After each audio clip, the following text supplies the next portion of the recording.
Hello friends, स्वागत है आप सभी का हमारे चैनल ऑनलाइन स्टडी पॉइंट में। आज है 27 जुलाई और आज हम देखेंगे 27 जुलाई के कुछ महत्वपूर्ण करंट अफेयर्स। दोस्तों, अगर आपने हमारे चैनल को अभी तक सब्सक्राइब नहीं किया है तो प्लीज़ जल्दी से जल्दी सब्सक्राइब कर लें और हमारे वीडियोज़ को लाइक शेयर करते रहें और फीडबैक देते रहें। दोस्तों, चलिए देखते हैं आज के महत्वपूर्ण प्रश्नों को। आज का पहला सवाल है, हाल ही में टाटा स्टील के सीईओ और प्रबंध निदेशक कौन बने हैं?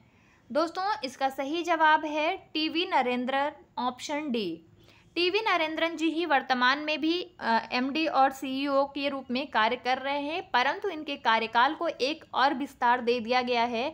इनका जो मौजूदा कार्यकाल है दोस्तों, वो 18 सितंबर को ख़त्म हो जाएगा और उसके बाद इनका अगला कार्यकाल 19 सितंबर से स्टार्ट हो जाएगा। ठीक है, आइए जान लेते हैं टाटा स्टील के बारे में। टाटा स्टील लिमिटेड एक भारतीय बहुराष्ट्रीय इस्पात कंपनी है जिसका मुख्यालय मुंबई, महाराष्ट्र में है और इसकी स्थापना जमशेदजी टाटा ने की थी।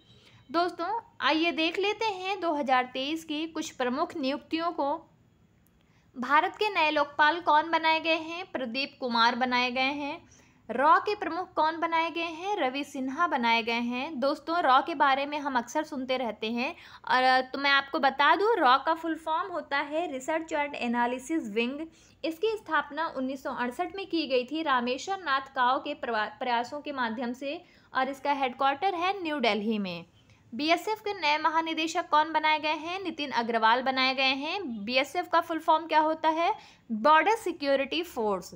विश्व बैंक के अध्यक्ष कौन है? अजय बंगा बनाए गए हैं। तो दोस्तों, इन नियुक्तियों को याद कर रखिएगा और बार बार रिवीजन करते रहिए। ठीक है दोस्तों, उदय सर ने बहुत ही मेहनत करके जनवरी से जून तक के 6 महीने करंट अफेयर्स को एक पीडीएफ के रूप में संग्रहित किया है और साथ ही साथ गणित के, सामान्य विज्ञान के, सामान्य ज्ञान के हैंड रिटन नोट्स तैयार किए हैं जो आपके एग्ज़ाम के टाइम में कम समय की तैयारी के लिए बहुत ही ज़्यादा उपयोगी हैं। तो दोस्तों, इन पीडीएफ्स को प्राप्त करने के लिए आप नीचे दिए गए नंबर पर व्हाट्सएप कर सकते हैं और अगर आपके पास कोई क्वेरी है तो वो भी व्हाट्सएप करके क्लियर आउट कर सकते हैं।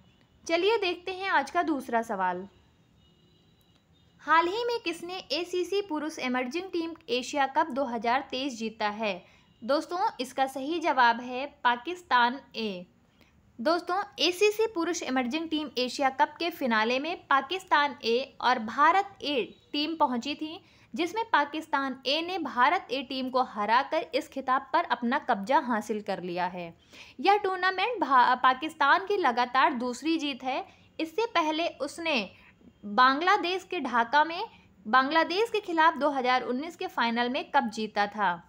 दोस्तों, यह जो चैंपियनशिप है यह किसके द्वारा आयोजित की जाती है? तो ये एशियाई क्रिकेट परिषद एसीसी के द्वारा आयोजित की जाती है और इसका जो पहला संपादन था वो 2013 में सिंगापुर में आयोजित किया गया था।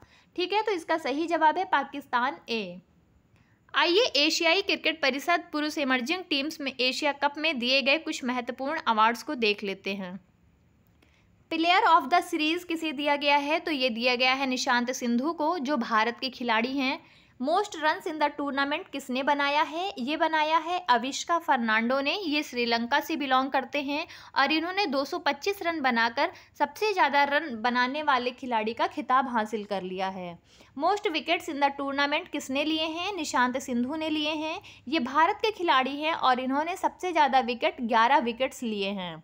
प्लेयर ऑफ द फाइनल किसे बनाया गया है? तो ये बनाया गया है तैयब ताहिर को और ये पाकिस्तान के खिलाड़ी हैं। तो दोस्तों, ये 4 इम्पॉर्टेंट अवार्ड्स हैं जो आप याद रखिएगा, हो सकता है आपके एग्ज़ाम में पूछ लिया जाए। जान लेते हैं एशियाई क्रिकेट परिषद के बारे में, यानी एसीसी के बारे में। दोस्तों, एसीसी का फुल फॉर्म होता है एशियन क्रिकेट काउंसिल। इसकी स्थापना कब हुई थी? तो ये हुई थी 1983 में। इसके अध्यक्ष कौन हैं? ये जय शाह जी हैं और इसका मुख्यालय कहाँ है? दोस्तों, इसमें मुख्यालय गलत हो गया है तो आप सुधार कर लीजिएगा। इसका मुख्यालय है कोलंबो, श्रीलंका में। दोस्तों, एसीसी आईसीसी की ही एक सहयोगी संस्था है जो एशिया महाद्वीप में क्रिकेट खेल को विकसित करने एवं उसका संवर्धन करने में सहायता करती है। ठीक है, तो दोस्तों, पाकिस्तान ए ने जीत लिया है। अगला सवाल है हमारा, हाल ही में कौन नागालैंड से राज्यसभा की अध्यक्षता करने वाली पहली महिला बनी हैं?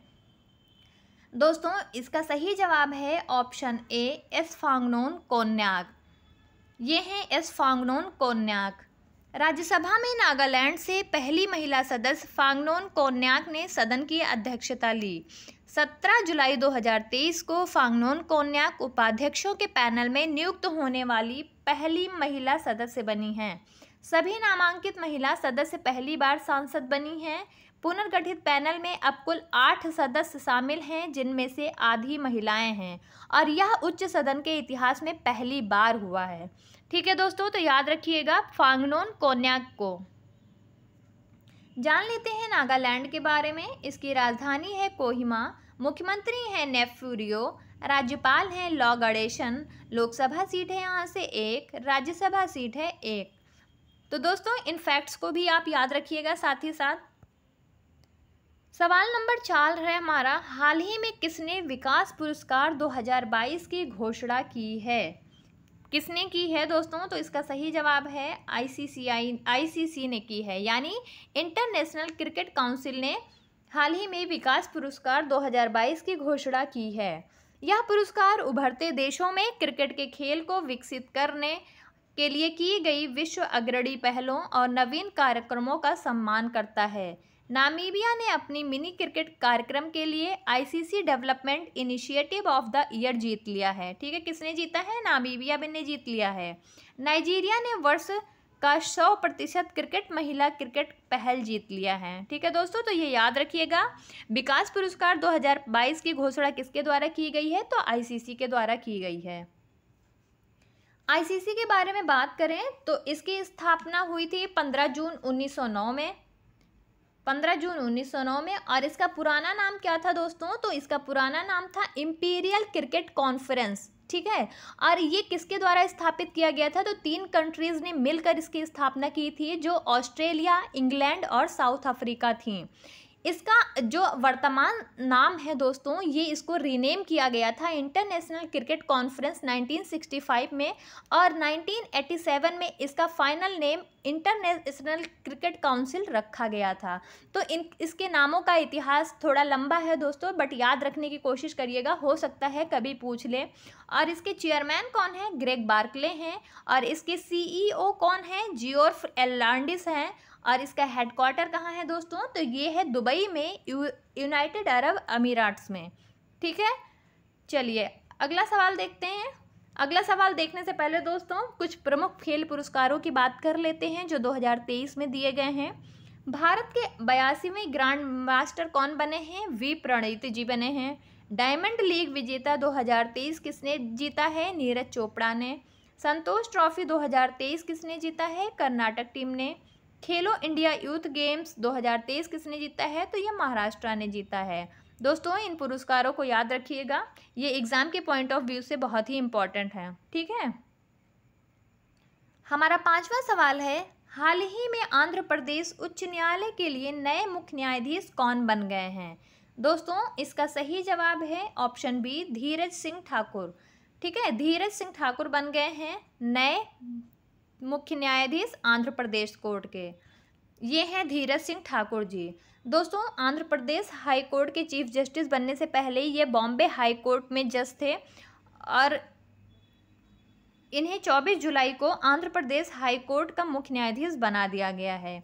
इससे पहले जुलाई में सर्वोच्च न्यायालय कॉलेजियम ने न्यायमूर्ति ठाकुर को मणिपुर पदोन्नति पर पुनर्विचार किया था और उन्हें आंध्र प्रदेश उच्च न्यायालय के मुख्य न्यायाधीश के रूप में पदोन्नत करने का प्रस्ताव दिया था। तो अब ये finally Andhra Pradesh high court के चीफ जस्टिस बना दिए गए हैं। क्या नाम है इनका? धीरज सिंह ठाकुर।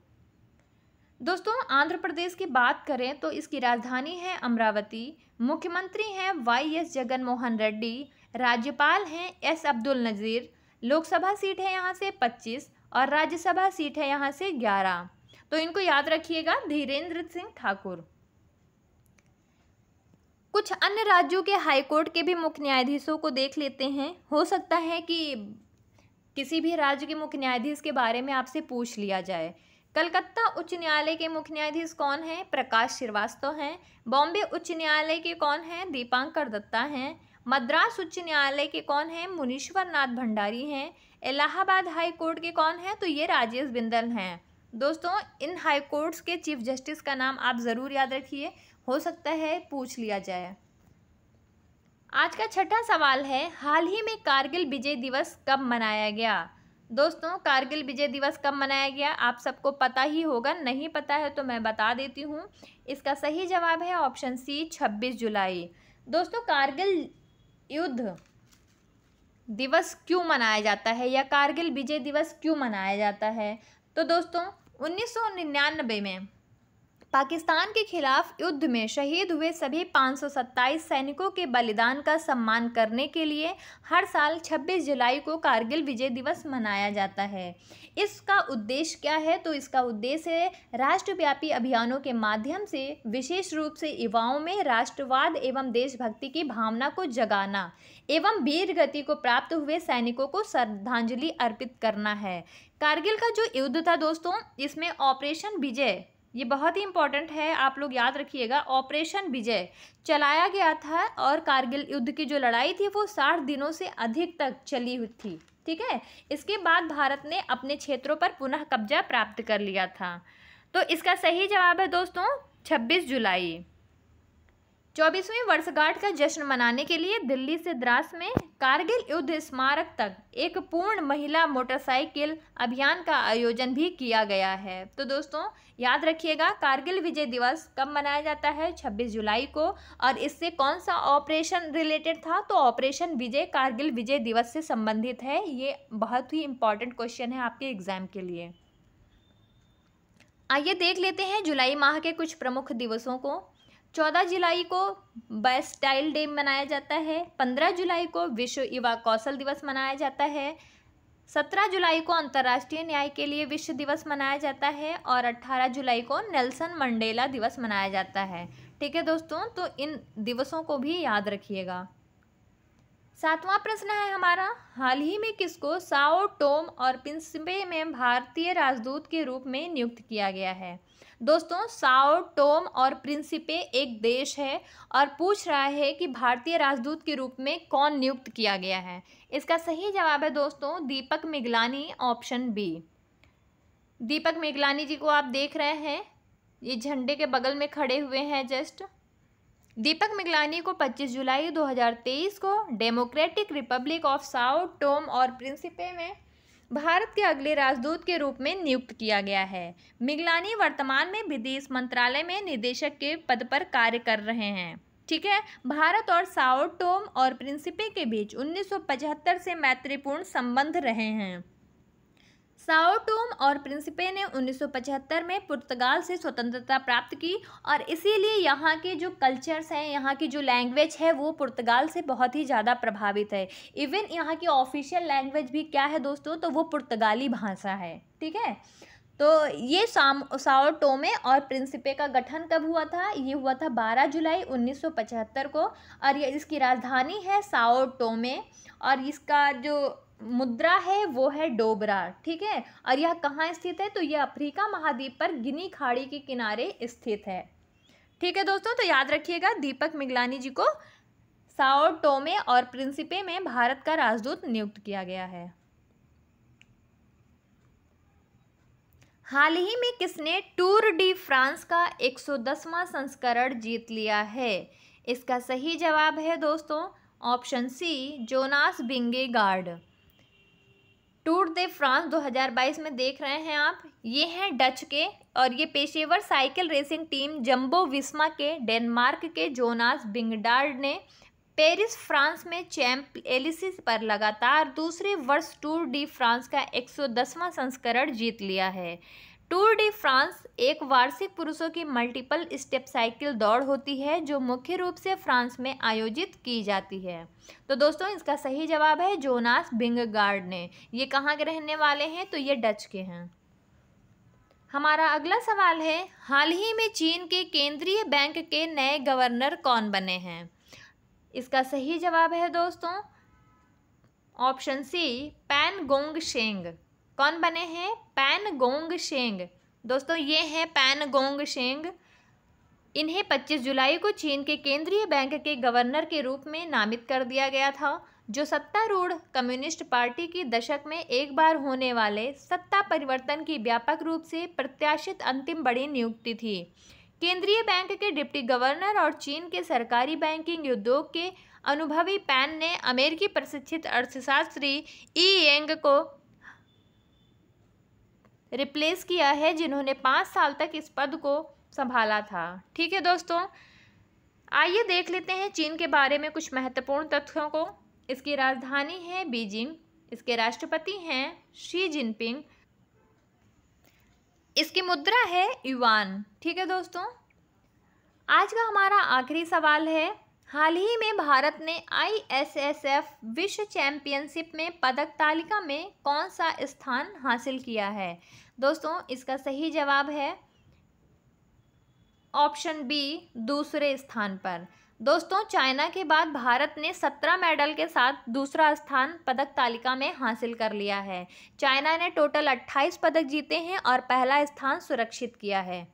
ठीक है, चैंपियनशिप में 90 भारतीय निशानेबाजों ने अंडर 21 आयु वर्ग में प्रतिस्पर्धाएं की। भारतीय निशानेबाजों ने 6 स्वर्ण, 6 रजत और 5 कांस्य सहित 17 पदक जीत लिए हैं। अभिनव शाह और कमलजीत ने 2-2 स्वर्ण पदक जीते हैं। सान्याम में महिलाओं की 10 मीटर एयर पिस्टल स्पर्धा में स्वर्ण सहित 3 पदक जीत लिए हैं।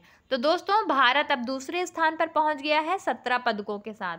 ठीक है, आइए अब हम 26 जुलाई के कुछ करंट अफेयर्स जो हमने पढ़े थे उनका ऑलराउंडर रिवीजन कर लेते हैं फटाफट।